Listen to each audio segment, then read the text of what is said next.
Good morning, everyone. Thanks for joining me today. So today we're going to go over economic real estate. And one of the first questions I wanted to ask the agent is, how do you explain good debt versus bad debt? Cindy? So there's several different kinds of debt that you can have. Obviously, credit cards are going to be that bad debt. They're revolving, they're easy to charge up, and they're going to count a lot against you when you're going in to get pre-approved. Good debt would be a long-term debt like that automobile that you're paying off. Make sure your payments are all current. When you show that your payments are not current, that's a big ding against you. Because remember, you're going to a lender and you're wanting them to lend you quite a bit of money, most often in the hundred thousands.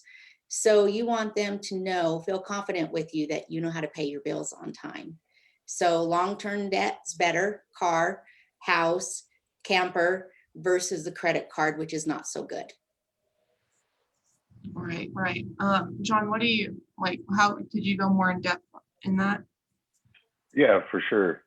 So my take on that is a little bit more stringent. Good debt to me is anything that pays you. So if you can buy a rental property and cash flow from that, that would be good debt. Bad debt is anything that you pay. So even though, and it's kind of a weird thing, but as a real estate agent, your home is actually quote unquote bad debt because you pay it and you have the liabilities. You have to fix the water heater if it breaks, etc. So in a true, if we're talking from an investor sense, good debt versus bad debt, everyone needs an automobile, right? Everyone needs a car. So that good debt that Cindy was talking about, obviously, we're probably going to have that, but it's I think the level on that. When you're talking about a car, it's that level of debt that you actually have. So yeah, that's more my take on it. Is anything that pays you is good debt, anything you pay is bad debt. It's funny because you guys are looking at two, they're both right answers. So John's definitely looking from an investor point of view, which is anything is bad debt that's not paying you dividends, right? Or paying you back. And Cindy's correct too, because when you're going to purchase a new home, credit cards, student loans, medical bills, all those things are considered bad debt, where a car loan is considered good debt. So I like that take because you both are taking it from two different perspectives. Right. Yes, and it's great. So Jamie's been in real estate for a while, and she lived through 07, 08 for the economic recession. So how did 07, 08 economic recession affect real estate, Jamie? Because that's when you were basically getting in. Right. So I started reselling in 2006 when kind of the development side dropped off, which is what I was doing previously. Wow, how did it affect us? It changed the entire way that I live my life. So it affected me basically to the core, because at that point it was really hard watching people couldn't get loans, so they couldn't buy houses. It was a very limited market of people who could purchase. A lot of people were losing their homes, so we were doing a lot of short sales at that time, meaning that the bank was going to take a reduction in the price so that they could get the product moved. There was a lot of people that for a long time, struggled. So I'd say from really it started in 06, we could really see it like on the development side of it because nobody was developing land. And then you really saw it trickle into, I would say 7 and 8 in the residential marketplace. And then 9, 10, 11, 10 started just barely a comeback, and then 11, but it was pretty substantial to a lot of people, including myself. So all the time we always get asked, like, when is the market going to crash? Like, how is the market? Where do you see the market headed? So what is different about today's real estate market and the real estate market leading up to 07, 08 crash? So in 06, 07, the difference is it was bad loans, right? So we had a lot of banks giving out bad loans, just giving loans to anybody, B credit people, which just means they don't have the best of credit. So their ability to pay back was not very good. So when Cindy was talking about, looking that you want to have good credit, now they're looking at all that. So I remember in 6 and 7, they were literally throwing in boats, and they would put their credit card debt or their car debt onto a home loan, which is it's very bad advice, financial advice, because now a car debt that was 5 years is now onto a 30-year note, and you're going to need another car in 5 to 6 years. So the difference is there was a lot of bad debt given out. So what was happening is those creditors weren't paying their bills, and then all of the foreclosures started to happen. And then, of course, the whole economy, when the economy started to break down, then a lot of people lost their jobs. There was a lot of layoffs. People were out of work. This economy, so are we going to have a crash? Not a crash. We're going to have an adjustment, is kind of what the economists are predicting in the next few years, which means that prices are going to really start to level out. So we've been seeing this dramatic climb over the last 5 years, and now you're going to see those numbers level out. So John, you were getting into the market in 2010. So how is it then? Yeah. So I really got in real estate at that time to be an investor. That was my main goal. So there were a lot, like Jamie talked about, there were a lot of short sales. There were a lot of foreclosures. There was a lot going on.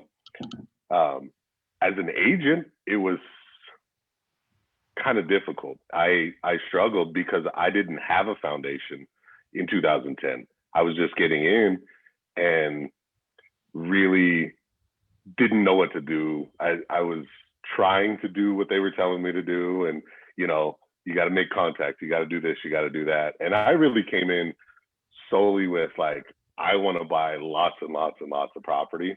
And so I was able to buy some property and see it from that perspective, and realize some good investments from that time. But from a real estate agent, or as a real estate agent, I didn't do so well. I struggled. I had a hard time really getting the business because I was so singularly focused as buy as many properties as possible as opposed to help as many people as possible. So for me, that's the big difference.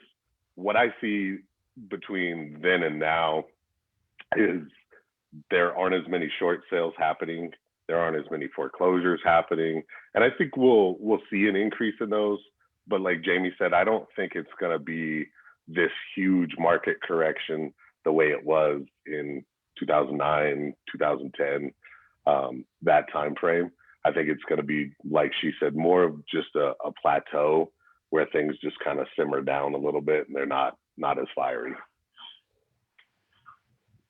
I think you're right, John, because when we had the crash in 2008, there were not the federal government standards in place that kind of regulate. So there was not the regulation there. So banks were just giving loans to anyone. I mean, they were going to 125% of loan to value. You didn't even have to have any money down, and you didn't have to show that you paid your bills. And they were giving you loans without any documentation that you could even pay that back. So they didn't even ask for that. So now when people are coming to me, and I'm the late bloomer, I started in 2016. So it's kind of always been like this for me. But the first step is to get pre-approved, and those banks are going to want to see all your documentation because they have new guidelines now.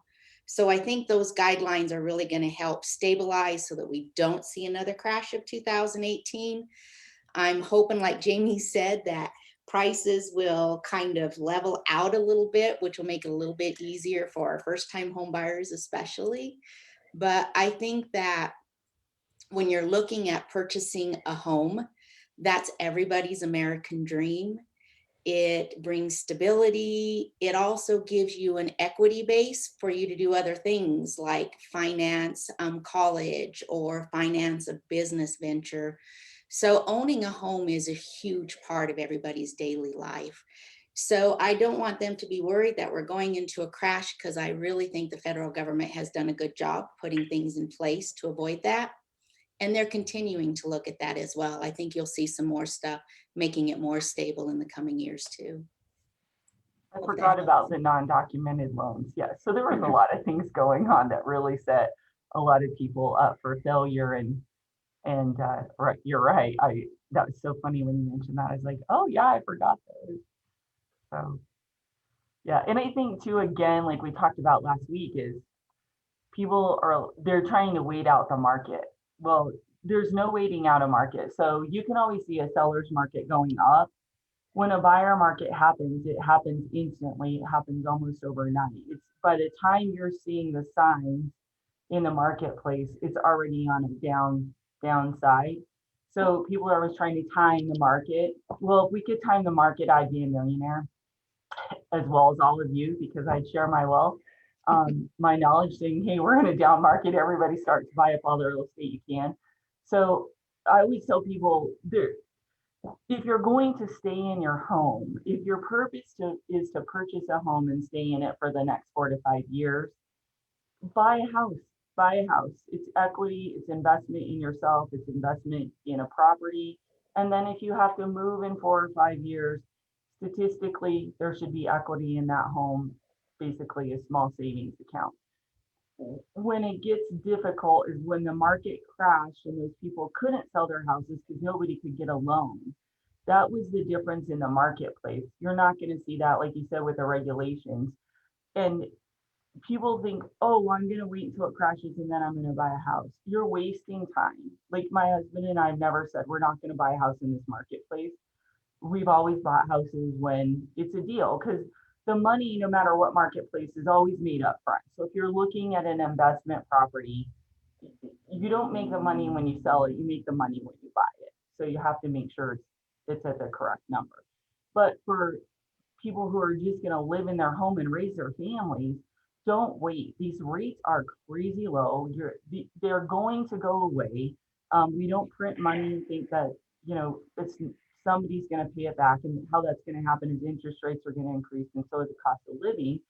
So even though it's a tough market right now and buyers are having a hard time, it's worth the fight, because 1% is 20,000 less than what you could purchase. So if you're looking at a $200,000 home, the rate goes from 2 to 3%. Now you're looking at 180,000. So it's definitely a time to buy. It's for buyers. I know it's very difficult. It's the conversation that we have at every sales meeting, is that our poor buyers are struggling because there's so many in the marketplace, and that it's hard to win a deal. But honestly, in the end, it's really going to be worth it, because you're picking up that property at such a low interest rate that if you could keep that rate for the rest of your life and not have to ever refinance it, that's a huge deal. Like I always say, when we bought our first house, I think it was 10% in, just a few years back. So that's a joke. Everybody's supposed to laugh right there. So, so it was probably, our son's going to be 24 next month. So it was 24 years ago, and our interest rate was 10%. Well, we didn't think anything about it because that's what interest rates are. But when those rates dropped a little bit, our lender called us and said, hey, you need to refinance. The rates dropped by 2%. And I remember it paid for our car payment. So it was like winning lottery to us. We were a young family. And when she called and we refinanced, and I was like, oh my God, we just saved the money to pay for our car. So it's never, like, to me, it's just never a bad time to buy real estate.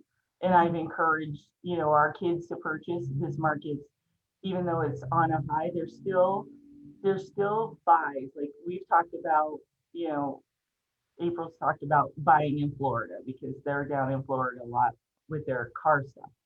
Well, yeah, rates are so low in that marketplace, they're going to keep it for a long time. So really their risk is very slim. So all of our kids, we've encouraged to buy real estate probably since they could walk, talk.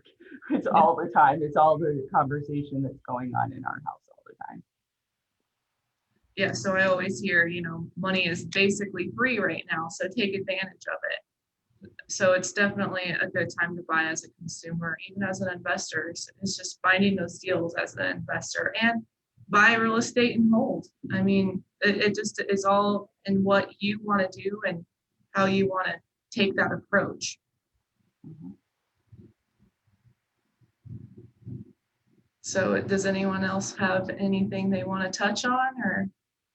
I think we answered all the 3 questions very well, and tons of insight and value that was brought in today by the 4 of you, or 3 of you. So The I 4 of appreciate us. the 4 of us. So I appreciate you guys meeting with me.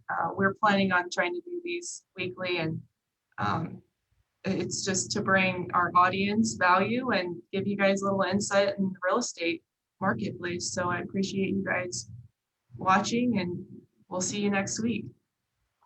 Bye. Bye.